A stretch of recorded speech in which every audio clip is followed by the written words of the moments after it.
Quando a gente fala de arqueologia e videogames, o que vem à sua mente? Provavelmente você pensa em Tomb Raider, Uncharted ou até mesmo em Assassin's Creed. Mas se a gente te dissesse que tem um jogo que tem muito mais a ver com arqueologia do que esses três?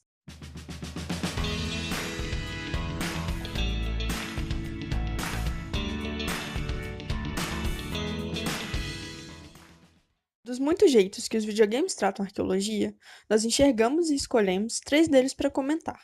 O primeiro é o clássico, o arqueólogo como um aventureiro em busca de um tesouro perdido, algo que a gente já viu muito em ficções como Indiana Jones e que no mundo dos videogames aparece em Uncharted. Mas acreditamos que essa categoria fica muito melhor representada pela Lara Croft em seu jogo. O trabalho da arqueóloga aqui aparece como um grande tiroteio, com alguma exploração e puzzles, onde você luta para salvar o mundo ou para fugir de uma ilha perdida, o que na verdade lembra muito pouco a arqueologia que a gente faz. Mas os jogos mais recentes trazem uma coisa interessante. Dentre os tesouros que a Lara encontra, você vê alguns itens que não são nem antigos nem exóticos. Fotografias, cantis de fuzileiros, carteiras e bichinhos de pelúcia fazem uma pontinha para mostrar que coisas cotidianas e até mesmo lixo têm potencial informativo se encontrado no contexto certo. E isso sim é algo mais próximo da arqueologia que a gente faz.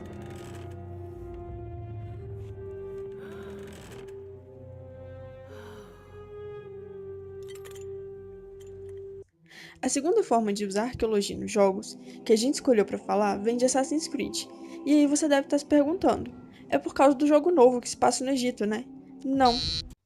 Assassin's Creed usa ou faz arqueologia desde seu primeiro jogo lá em 2007, mas para nós isso fica mais evidente no Assassin's Creed 2. Pode parecer que não, mas usar de informação histórica obtida através de documentos, observar os lugares que ainda estão preservados para reconstruí-los dentro de um universo ficcional, também é arqueologia. Além disso, eles não criam só prédios, mas também buscam referências de como as pessoas se vestiam e como elas interagiam. E várias arqueologias focam nesses aspectos para conhecer o mundo. E por fim, a terceira forma que a gente escolheu é quando o jogo coloca você, jogador ou jogador, na posição de arqueóloga, e apostamos que ninguém ia acertar que jogo a gente está pensando se não tivesse no título do vídeo.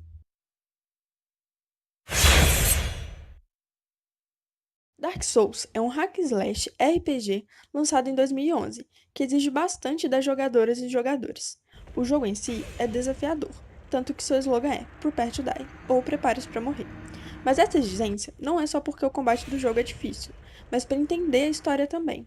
Porque, diferente da maioria dos jogos, que te contam a história de forma expositiva e direta, através de cutscenes, cenas não interativas, Dark Souls conta sua história através, principalmente, de diálogos opcionais com os NPCs.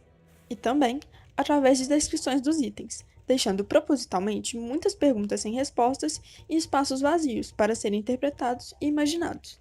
Isso deixa o jogo aberto para que a jogadora ou jogador crie sua própria história, porque você não vai encontrar os mesmos itens nem conversar com os mesmos NPCs. E mesmo se isso acontecer, nada garante que vocês não vão ver isso de forma diferente. E é aí que a arqueologia entra. Bom, existem muitas arqueologias e muitas formas de ver o trabalho arqueológico, e pelo menos uma dessas formas de ver a arqueologia é bem contemplada pelo jogo. Essa forma de ver divide o trabalho do arqueólogo em 7 tarefas: levantamento bibliográfico, conversa com a população local, prospecção, escavação, análise dos artefatos, interpretação e divulgação do conhecimento produzido. E Dark Souls dá analogia bem legais para pensar cada uma dessas partes. O levantamento bibliográfico é quando você procura artigos e livros que falem mais sobre o lugar ou contexto que você está estudando. Em Dark Souls, isso seria equivalente a jogar com guia na mão, mas isso tira um pouco da graça do jogo. Quando você começa o jogo, é através dos diálogos com os NPCs que você começa a entender a história. Da mesma forma, é conversando com as pessoas que a gente tem indicação de onde ficam os sítios ou até mesmo recebendo informações ou ideias de como interpretar aquele contexto. A terceira tarefa da lista é a prospecção, que é quando você percorre uma área buscando conhecer o ambiente e ver se tem algum artefato no chão. No jogo, é quando você explora o cenário descobrindo itens, passagens secretas, personagens escondidos e também o caminho que você tem que seguir. A escavação, que é a parte mais conhecida do nosso trabalho, é meio óbvia. É quando você escava o chão, usando uma colher de pedreiro, escavadeira ou qualquer outra coisa que permita você tirar a terra sem bagunçar as coisas que estão nela.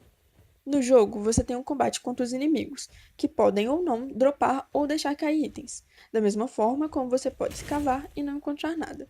E quando você consegue um item, o jogo não abre uma tela automaticamente e te conta o que ele é. Você precisa abrir o menu, procurar e ler a descrição do item, que muitas vezes conta uma pequena parte da história ou dão algum detalhe sobre o mundo do jogo.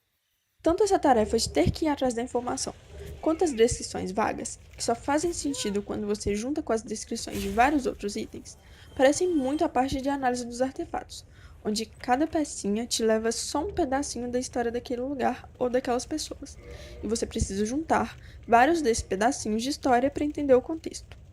Vale lembrar que alguns itens, assim como os artefatos, só te ajudam a entender a história quando você lembra onde conseguiu eles, porque o item ou artefato fora de contexto não te conta muita coisa.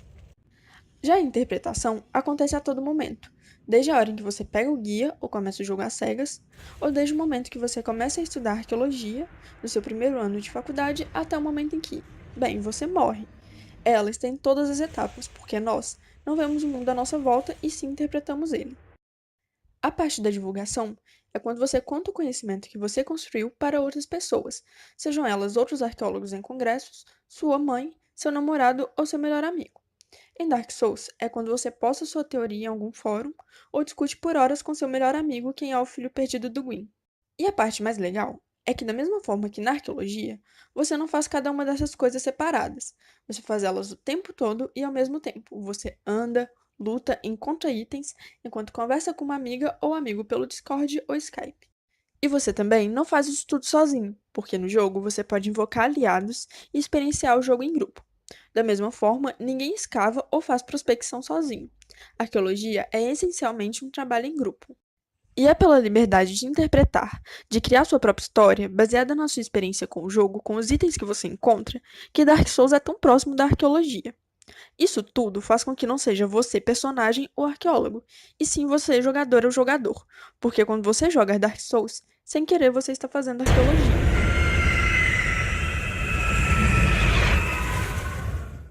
E aí, ficou com vontade de saber mais de arqueologia? Conheça o nosso canal e comenta aqui embaixo. Tem alguém aí que quer ser arqueólogo? Até a próxima e tchau!